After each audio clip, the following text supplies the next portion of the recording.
입주민께 안내드립니다. 최근 건물의 개발이나 시행 쪽으로 추정되는 일로 조직질을 시켜 나쁜 기체를 건물 곳곳에 투입하여 관리소장이 갑자기 피를 쏟으며 응급실에 실려가고 네? 뭐요? 경비실 직원은 야간 근무 후 새벽에 쓰러져 병원에 입원했습니다. 아이고. 입주민께서는 각별히 주의하시고 어? 이게 대체 뭐죠? 의문의 일들이 끊이지 않는다는 이곳. 너무 좀 소름 끼치고 무서운 거예요. 살다가 이런 데는 처음 봤다. 너무 이상하다. 계속 살아도 되는 것인가 하는. 까맣게 칠해놨어. 와, 오싹합니다. 이 뭐죠? 뭐예요 이게? 한 아파트를 둘러싼 미스터리. 그 실체를 추적해봤습니다. 이게 무슨 일이에요?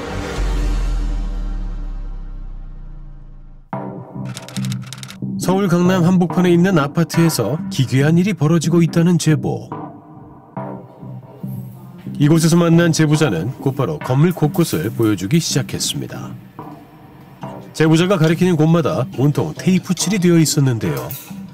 안 붙여놓은 곳이 없네요. 여기도 붙여놨네요. 네. 왜 붙여놨죠? 여기는 좀 막혀있어.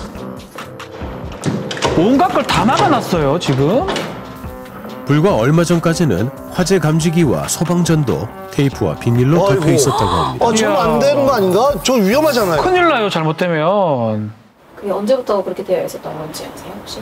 몇 년 전? 뭐 가스 얘기가 나왔을 때부터였던 것 같아요.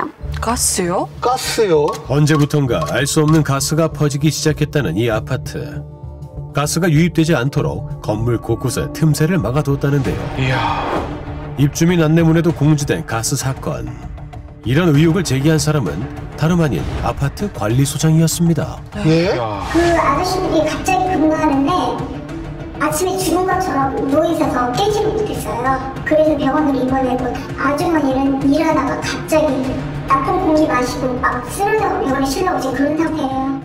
그렇게 험한 일들이 일어났어요. 네? 이야. 이상한 입주자. 지금 누군가를 의심하고 있는 것 같네요. 누가 이런 짓을 했다는 겁니까? 결국 정체불명의 가스를 주입한 범인을 직접 찾아 나섰다는 관리소장. 하하. 그런데 언제는 딱 저희 집 문을 두들겨요. 층에서 지금 가스 냄새 난다고 또 막 이렇게 코를 박고 저희 집 이렇게 냄새를 막 킁킁 맡아요. 그리고 이 집 맞다고. 근데 저희 집에서 정말 그때 사람 많이 들어오는데 친구들 아무 냄새도 안 났거든요.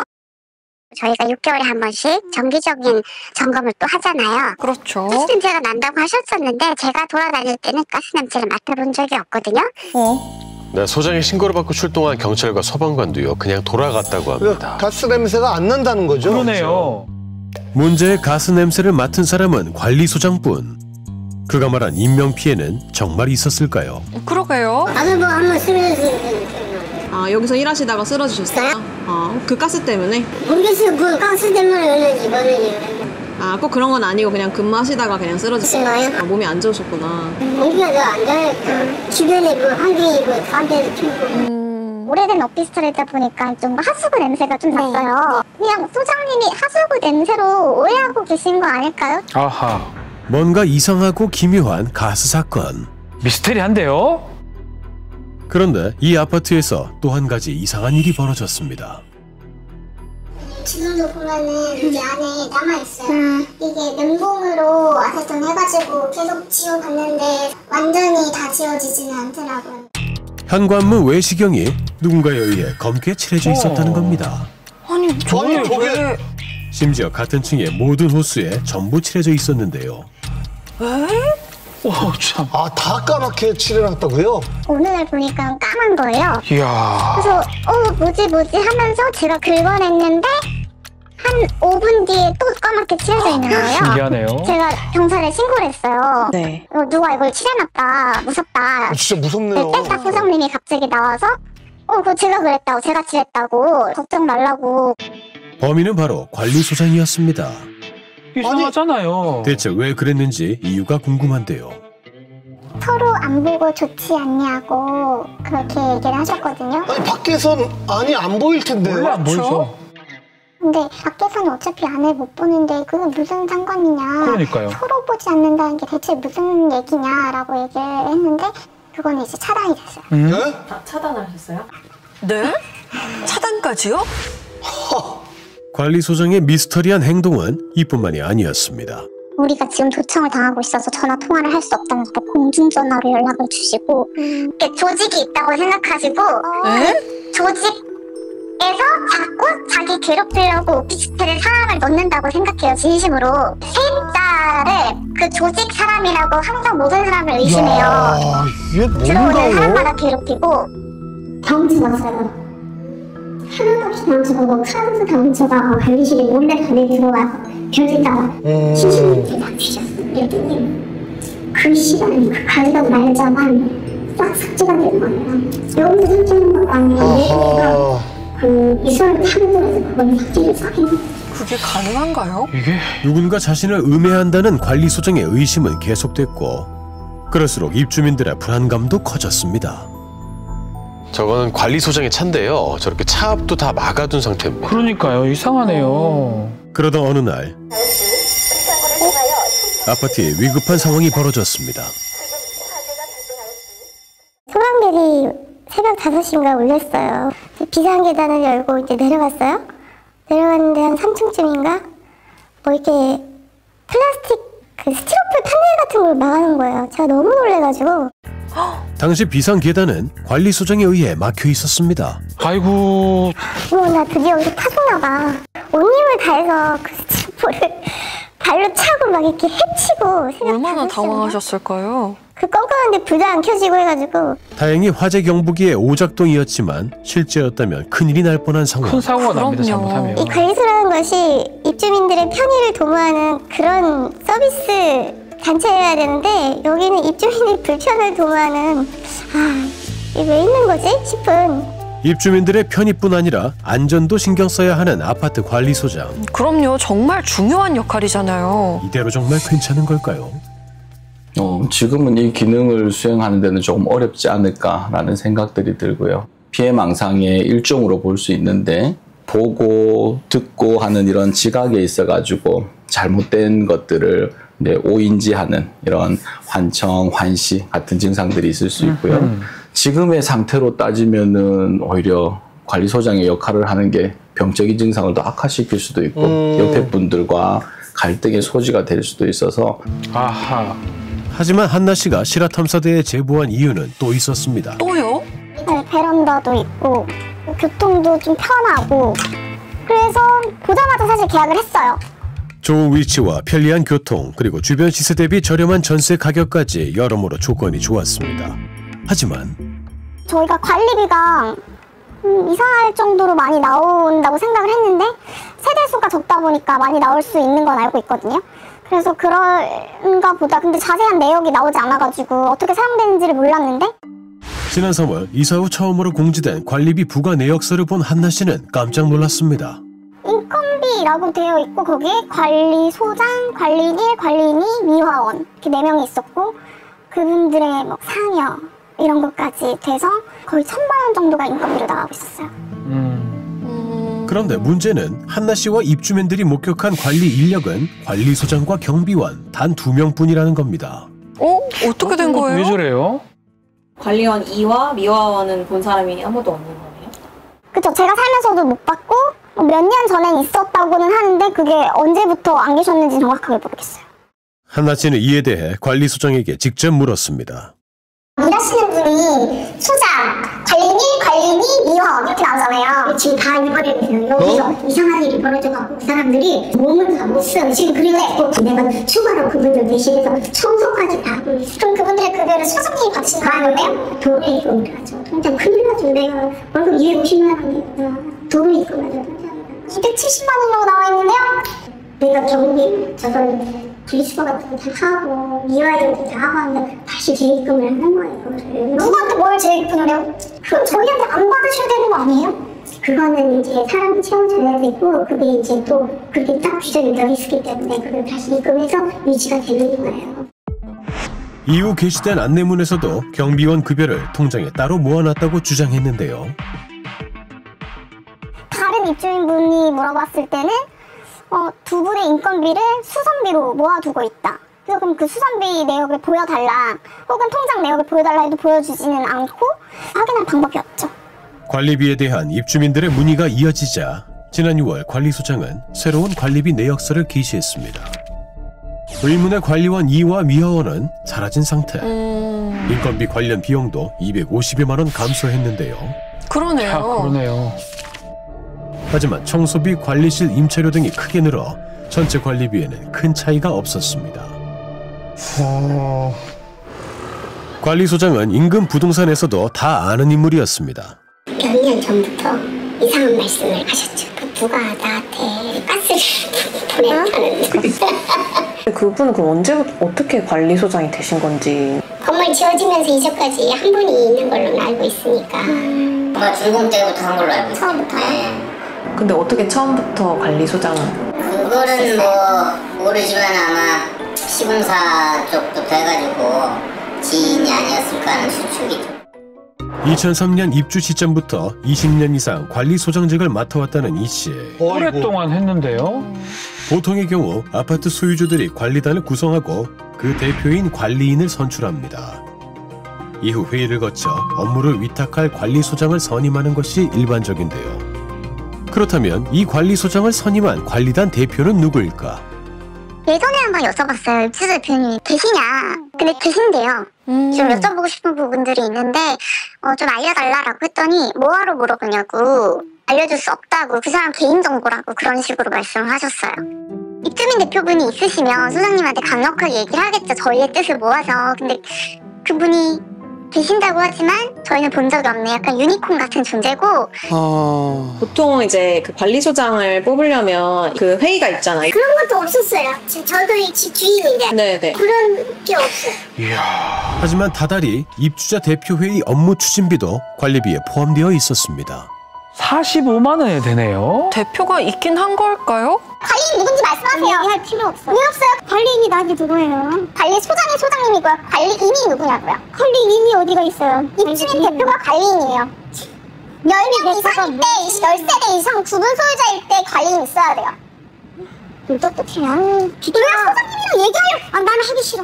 에? 그리고 아파트 관리 규약 보여달라고 계속 말씀드려요. 없어요. 그건 다 혼자 왔어요. 10년 동안 관리 치면서. 지금 관리실도 찾아봐 넘겼어요. 관리실은 어디예요? 관리실은 알아야죠. 관리실에 저리 가. 얘기하면 쉽지 않으니까. 관리실 어디냐고요? 그거 알아서 뭐 하게요? 알면 알수록 미스터리 투성인 관리소장 이 씨. 그의 이야기를 들어봐야겠습니다. 너무 막무가내죠. 이상한데요. 입주민들의 증언에 따라 관리실로 추정되는 곳을 찾아간 제작진.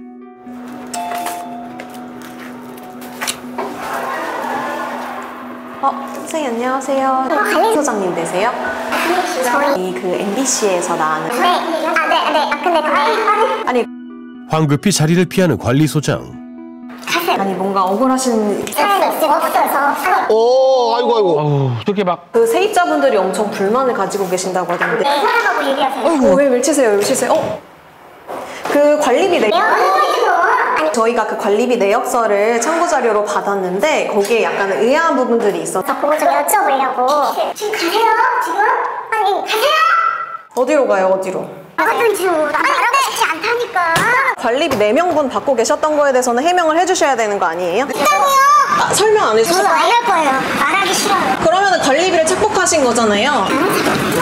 알아서 억울한 하라고요? 것도 없으세요? 참. 대화도 해명도 거부한 관리소장. 그런데 몇 시간 뒤 잠시 밖으로 나온 관리소장을 다시 만났습니다. 안녕하세요. 아니 아까랑은 태도가 많이 달라지신 그러니까요. 것 같아요. 나름대로 고생을 했을 거예요. 여기 살면서. 내가 알아. 근데 내가 퇴직금까지 다 날려먹어 상태해갖고 지금 그동안에 어려움을 겪으면서. 퇴직금이요? 지금도 근무하고 계시지 않으세요? 그치. 근데 이게 선 먼저 받아가지고. 근데 내가 이제 너무 퇴직금 가불 하셨다고요? 그치. 그러니까 너무 어려운 상황이 돼버리니까 내가 거짓말 하나 안 되고 잔고가 1,500원이에요. 통장 두 개가. 그 상황에서 뭐든 해줄 수도 없고. 그분들이 궁금해 하시는 거는 이제 어쨌든 인건비가 4명분 청구돼가지고 그럼 그거를 이제 소장님 계좌로 이제 뭐 하나를 모아놨다. 아니, 4개 주고 아니지. 텔레비 통장. 다시 돌려놨다. 소장님은 말씀을 하시는 어머니의 방법을 해결해. 그게 해결해서 좀 돼야지. 다시 준다고요? 좀 고생을 했어요. 되게 많이 고생했어. 우리 입주자들이. 입주자들 어떤 고생했는지 알려주시면 안 돼요? 궁금한데? 그래서 고생했다고. 정률적으로 우리나라는 법치주의가 아니라고 했으니까 내가 한마디로. 무슨 말이야 이게? 그래서 내가 해결해주려고. 근데 그렇게까지 이쁜한테 장려를 해놔서 지금 이제 수입 다시 들어올 거 관련된 미라템 뭐 수입 잡고 해서 이렇게 해서 한번 진행을 하려고 생각을 하고 있지. 그러니까 윗분이라고 하시면은 간사 대표 관리단 대표님. 대표님. 그분하고 계속 소통하고 계시다고 하는데 혹시 그분 이 누군지 알려달라고 했을 때도 소장님이 안 알려주시면 우리 여기에 조금 더 드신 분들 70몇 살 이렇게 되신 분들이고 관리단 대표에 대해 정보를 가지고 있는 세입자들이 계신 거예요, 여기는? 모르겠어요. 있겠죠. 여기 그 경비 아저씨가 격일로 출근하신다고. 처음에는 막 24시간이었는데 관리비는 똑같은데 휴가 안 하신다고. 선생님 말씀 잘하시다가 갑자기 왜? 뭐죠? 어쨌든 격일로 여기 경비 선생님이랑 그 소장님이랑 같이 출근하고 계신다는 말씀이신 거죠? 청소도 직접 하시고. 미안해요. 여러 의혹들에 대한 명확한 설명은 끝내 들을 수 없었습니다. 아파트의 회계 감사를 담당했다는 회계사에게 4명분의 인건비에 대해 다시 물었습니다. 경비 같으면은 그 티유가 있기 때문에 티유만큼 지급한 양으로 하고 그만큼 실질 다시 발수를 하는 식으로 회계처리를 했다.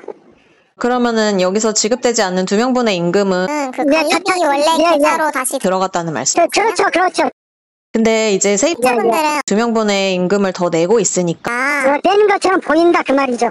근데 내는 것처럼 보이는 게 아니라 내는 게 맞지 않나요? 여기 총 금액을 어차피 n분의 1을 해서 각자 내도록 되어 있어서 지금 그 가정상으로는 따지는 게 아니고 총 재무제표상으로는 외부 입출된 건 없거든요. 돈을 횡령이냐 보신다 그러면은 저는 그렇지 않다고 말씀드리고 싶고. 일단 장부상으로는 문제가 없다 이 말이네요. 제작진이 입수한 감사 보고서에 따르면 초과 청구된 2명의 인건비는 예비비로 적립되고 있었습니다. 전문가들에 의하면 이렇게 초과된 인건비를 관리 외 수익으로 분류하는 것은 일반적이지 않은 회계 처리라고 합니다. 아하. 이 밖에도 법에서 정한 범위를 뛰어넘는 과도한 연체 요율 20%나 되네요. 한 달 새 10배나 상승한 청소비 그리고 관리소장에 대한 상여금도 의아한 부분이라는데요. 관리소장 급여와 관련해가지고 이렇게 상여충당금 항목을 별도로 두고 있는 것 자체는 대단히 이례적인 경우라고 할 수가 있습니다. 관리소장의 처우, 어떤 그 근로조건에 대해서 제대로 된 통제가 이루어지지 못하고 있는 것이 아닌가 하는 그런 의구심을 좀 갖게 합니다. 어떤 경우의 수를 좀 생각해 볼 수 있을 것 같습니다. 실제로는 관리인이 선임되어 있지 않을 가능성이 큽니다. 만약에 관리인이 선임되어 있는데 그렇게 하는 거라고 하면은 아마도 관리인과 관리소장 간의 어떤 모종의 유착관계가 형성되어 있을 가능성이 있습니다. 아하. 관리사무소의 사업자 명의까지 본인의 이름으로 등록한 관리소장 E씨. 보통 관리사무소는 소장이 아니라 관리단 대표 이름으로 등록을 하거든요. 좀 이상하네요. 그죠. 어느 경우의 수든지 간에 정상은 아니고 적어도 관리인을 향해서 최소한 관리소장을 향해서 이거는 분명히 문제 제기를 할 만한 상황이라고 보여집니다. 그러니까요. 근데 이런 사람이 어떻게 관리소장이 됐어요? 바뀌는 게 좀 맞는 방향이 아닌가. 그렇다면 이 문제를 해결할 수 있는 방법은 뭘까?